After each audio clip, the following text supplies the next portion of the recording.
Hello dear students, let's start और study once again. इसके पहले वाली वीडियो में मैं आप लोगों को the portrait of a lady first chapter जो है उसमें से 7वीं यूनिट तक पढ़ा दिया था। आज मुझे 8वीं यूनिट पढ़ानी है। तो ये देखिए, कहानी यहाँ तक पहुँची थी। लेखक अपनी दादी माँ के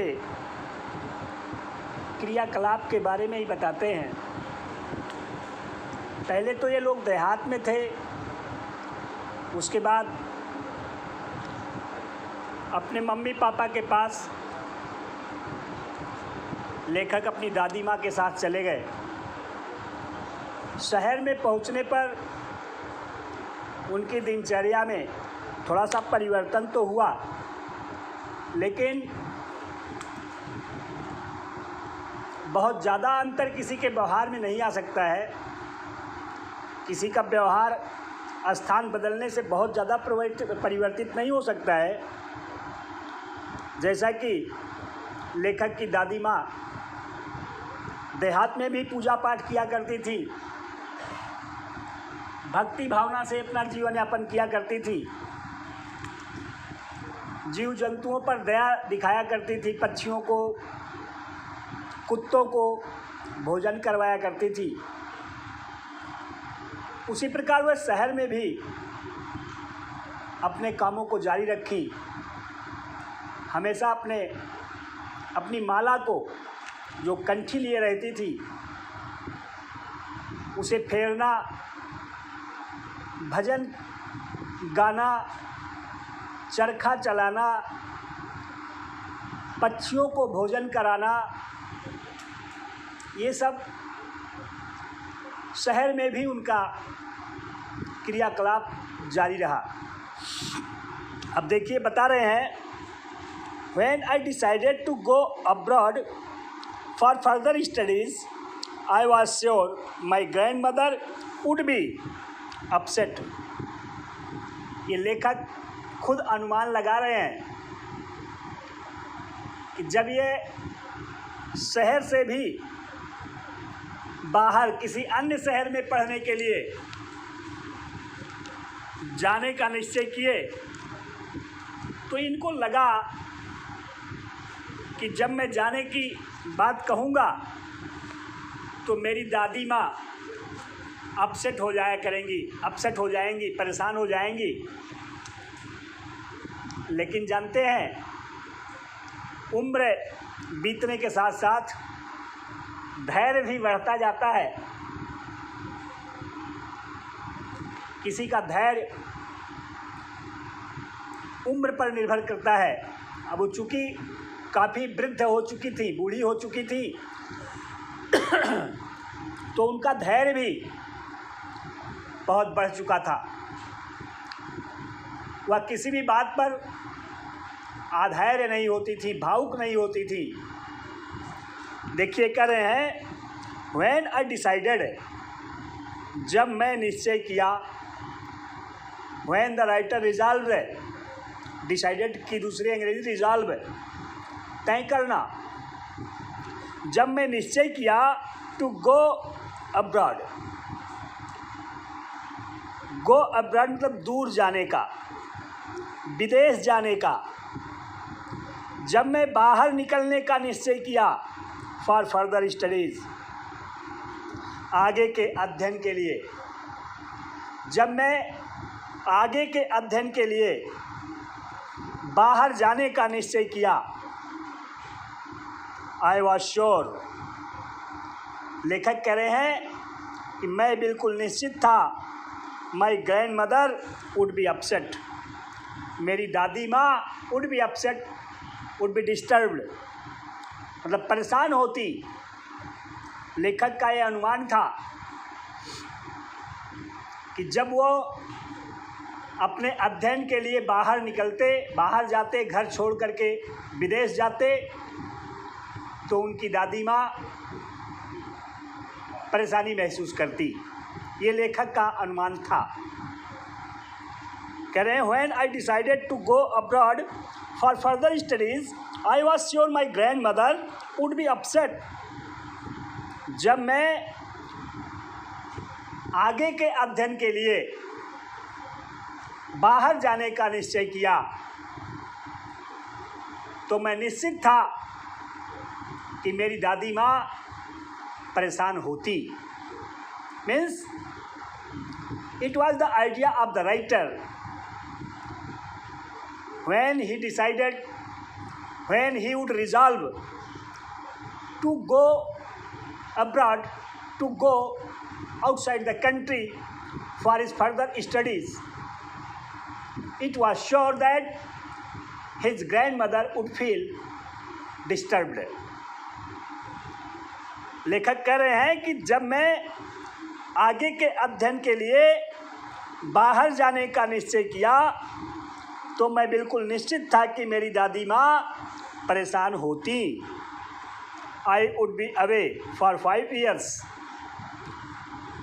कितने वर्षों तक इन्हें बाहर पढ़ना था? I would be away.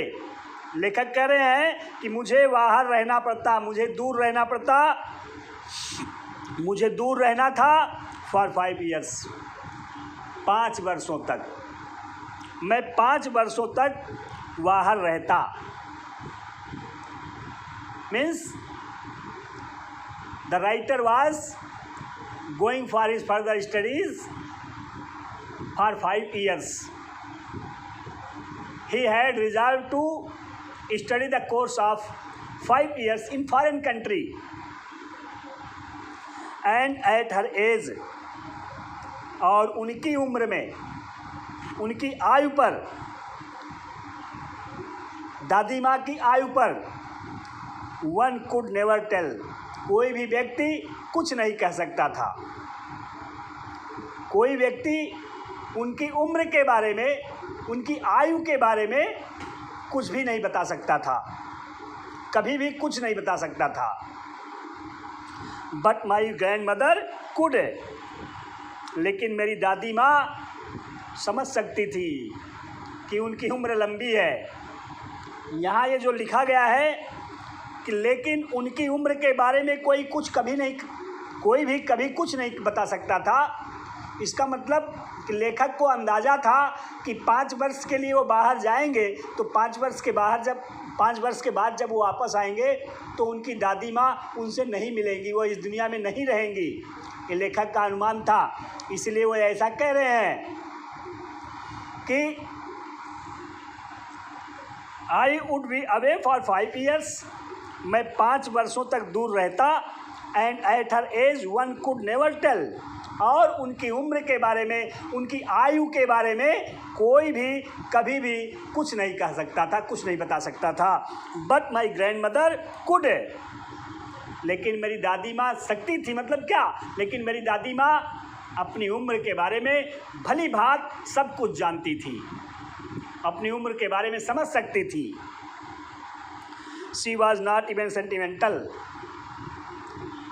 She was not, वह नहीं थी इवन सेंटिमेंटल, भावुक भी. इमोशनल, सेंटिमेंटल की दूसरी अंग्रेजी आप इमोशनल लिख देंगे. She was not an emotional lady, वह कोई भावुक महिला नहीं थी. She came to leave me at the railway station, वह मुझे छोड़ने के लिए रेलवे स्टेशन पर आई. शी केम, वह आई, टू लीव मी, मुझे छोड़ने के लिए, एट द रेलवे स्टेशन पर, वह मुझे छोड़ने के लिए रेलवे स्टेशन पर आई. बट डिड नॉट टॉक, लेकिन वह बातें नहीं की. वह मुझे सियाफ करने के लिए, वह मुझे अलविदा कहने के लिए रेलवे स्टेशन तक आई, लेकिन उन्होंने बात नहीं किया. और सो एन इमोशन, अथवा उन्होंने कोई भावुकता नहीं दिखाया. कह रहे हैं कि her she came to leave me at the railway station but did not talk or show any emotion.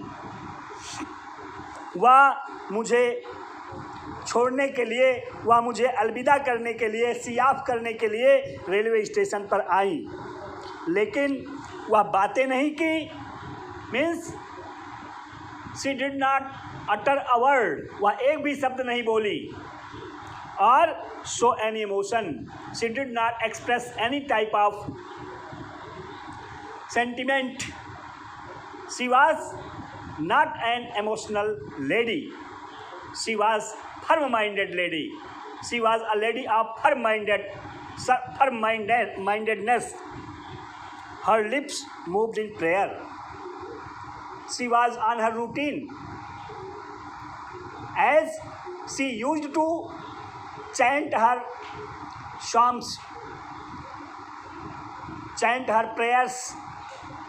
In the same way, at the railway station, she went on chanting her prayer.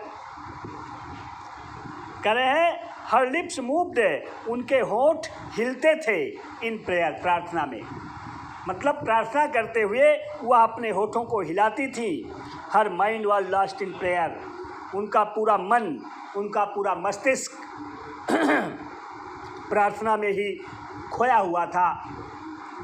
उनका पूरा मन, उनका पूरा दिमाग बिल्कुल पूजा पाठ में ही खोया हुआ था। हर फिंगर्स वर बिजी, उनकी अंगुलियां व्यस्त थी। हर फिंगर्स वर बिजी, उनकी अंगुलियां व्यस्त थीं। Telling the beats of her rosary, अपने माला को घुमाने में, अपने माला की कड़ियों को फेरने में। यहाँ टेल का मतलब बताना नहीं, फेरने से मतलब है वही जो माला जपा जाता है, एक गुड़िया जो है उसको आगे की तरफ बढ़ाया जाता है, वही चीज़ telling the beats of her rosary. Rosary मतलब माला, बीट मतलब कड़ी, और टेल माने यहाँ वही बढ़ाना, आगे बढ़ाना। कह रहे हैं कि her fingers were busy telling the beats of her rosary, उनकी अंगुलियाँ उनके माले को फेरने में व्यस्त थी। Silently she kissed my forehead, silently मतलब चुपचाप, शांति से। शी किस्ड माई फोरहेड, वह मेरे माथे को चूमी। शी किस्ड, वह चूमी, माई फोरहेड, मेरे माथे को। वह शांत ढंग से मेरे माथे को चूमी। एंड व्हेन आई लेफ्ट, और जब मैं छोड़ा, जब मैं वहाँ से चल दिया, जब मैं प्रस्थान किया, आई चेरिश्ड, तब मैं सहेज कर रख लिया, संभाल कर रख लिया। किस चीज़ को? द मॉइस्ट इम्प्रिंट, गीले निशान को। और जब मैं प्रस्थान किया तो मैं उस गीले निशान को सहेज कर रख लिया, सजो कर रख लिया, संभाल कर रख लिया। As perhaps the last sign, शायद अंतिम पहचान के रूप में, ऑफ फिजिकल कांटेक्ट, शारीरिक संपर्क के, बिटवीन अस, अपने मतलब मेरे खुद के और दादी के। ये अस इसलिए लगा हुआ है। करें, और जब मैं प्रस्थान किया तो मैं अपने और दादी के बीच शारीरिक संपर्क के अंतिम निशान के रूप में, अंतिम पहचान के रूप में उस गीली छाप को, मॉइस्ट इम्प्रिंट मतलब गीली छाप, उस गीली छाप को सजो कर, सहेज कर रख लिया। पूरा मिलाएंगे। Silently she kissed my forehead and when I left I cherish the moist imprint as perhaps the last sign of physical contact between us. वह चुपचाप मेरे माथे को चूमी, और जब मैं प्रस्थान किया, जब मैं विदेश के लिए गया, जब मैं विदेश के लिए चल दिया, तब मैं अपने बीच शारीरिक संपर्क के अंतिम निशान के रूप में उस गीली छाप को सहेज कर रख लिया। मतलब ये लेखक इन पंक्तियों के माध्यम से स्टेशन पर अपने दादी माँ के क्रियाकलाप के बारे में बता रहे हैं। अगर इस पैसेज का कॉन्टेक्स्ट लिखना हो तो आप यही चीज़ बताइए कि अध्ययन के लिए विदेश जाते समय स्टेशन पर अपनी दादी माँ के क्रियाकलापों का वर्णन लेखक के द्वारा इन पंक्तियों में किया जा रहा है। ठीक है, आगे 8वीं डिजिट देखिए, 10वीं यूनिट देखिए, करें इन द इवनिंग, सॉरी 9वीं, अभी तक तो मैं 8वीं पढ़ाया आप लोगों को, 9वीं यूनिट है। But that was not so, लेकिन ऐसा नहीं था। ऐसा नहीं था मतलब क्या? जैसा लेखक समझे थे कि 5 वर्ष बाद जब वो वापस आएंगे तो उनकी दादी माँ हो सकता है उनसे ना मिले, क्योंकि वो काफ़ी बूढ़ी हो गई थी। इसीलिए लेखक को ऐसा अनुमान था कि जब वो वापस आते तो उनकी दादी माँ मर चुकी होती। ठीक है, वही चीज़ अब ये उसको बता रहे हैं कि but that was not so, लेकिन ये ऐसा नहीं था। After 5 years I came back home, after 5 years 5 वर्षों के बाद, आई केम बैक होम, मैं घर वापस आया, एंड वाज मेट, और मिला था हर उनसे, by her, and was met by her, और उनसे मिला था। एट द स्टेशन, स्टेशन पर ही, लेकिन ऐसा नहीं हुआ था। 5 वर्ष बाद मैं घर वापस आया था, मैं घर वापस आया और उनसे स्टेशन पर ही मुलाकात हुई थी। She did not look a day older, she did not look, वह दिखाई नहीं पड़ती थी, अ डे ओल्डर, एक भी दिन अधिक बूढ़ी। मीन्स जिस दौरान 5 वर्ष लेखक बाहर अध्ययन के लिए थे, उस दौरान उनकी दादी माँ के व्यवहार में, उनकी दादी माँ के फिजिकल अपीयरेंस में, शारीरिक रूपरेखा में तनिक सा भी, जरा सा भी परिवर्तन नहीं हुआ था। इसलिए वो कह रहे हैं कि शी डिड नॉट लुक, वह दिखाई नहीं पड़ती थी। यहाँ लुक का मतलब दिखाई पड़ना होता है। लुक एट जब लिखा रहता है तब उसके माने देखना होता है। बाकी केवल अगर लुक क्रिया के रूप में लिखा गया जिसका मतलब वो लुक माने दिखाई पड़ना। शी डिड नॉट लुक, वह दिखाई नहीं पड़ती थी, और डे ओल्डर, एक भी दिन अधिक बूढ़ी। मतलब 5 वर्ष पहले जैसी दिखती थी वैसे ही, बिल्कुल सेम वैसे ही वह 5 वर्ष बाद भी दिखाई पड़ रही थी जब लेखक अपना अध्ययन पूरा करके वापस आए थे। इसलिए उन्होंने कहा है कि वह एक भी दिन अधिक बूढ़ी नहीं दिखाई पड़ती थी। There was no change, there was no change in the physical appearance of his grandmother after returning from foreign. She still had no time for words. She means वह हैड, रखती थी, उनके पास था। स्टिल मतलब अब भी उनके पास था। नो टाइम, समय नहीं, अब भी उनके पास समय नहीं था। फॉरवर्ड्स, बातें करने के लिए, कोई भी शब्द बोलने के लिए, किसी से कोई बात करने के लिए अब भी उनके पास समय नहीं था।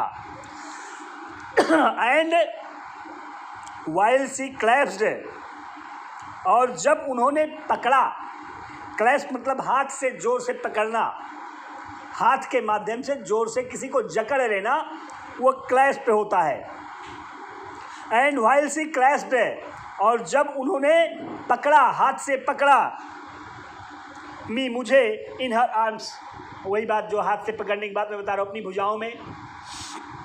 और जब उन्होंने मुझे अपनी भुजाओं में जोर से जकड़ा, आई कुड हियर, तो भी मैं सुन सकता था, हर, उन्हें, रिसाइटिंग हर प्रेयर्स, अपनी प्रार्थना को गाते हुए, अपनी भजन को गाते हुए।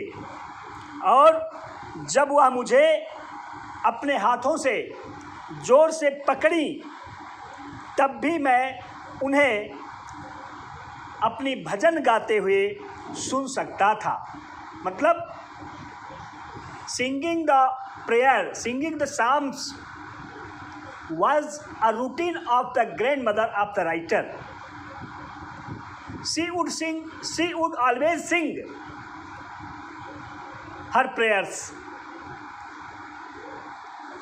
देखिए लेखक कह रहे हैं, she still had no time for words, and while she clasped me in her arms, I could hear her reciting her prayers. वह अब भी उनके पास बातें करने का कोई समय नहीं था, और जब वह मुझे अपनी भुजाओं में जोर से जकड़ी तो मैं उन्हें अपनी भजन गाते हुए सुन सकता था. Even on the first day of my arrival,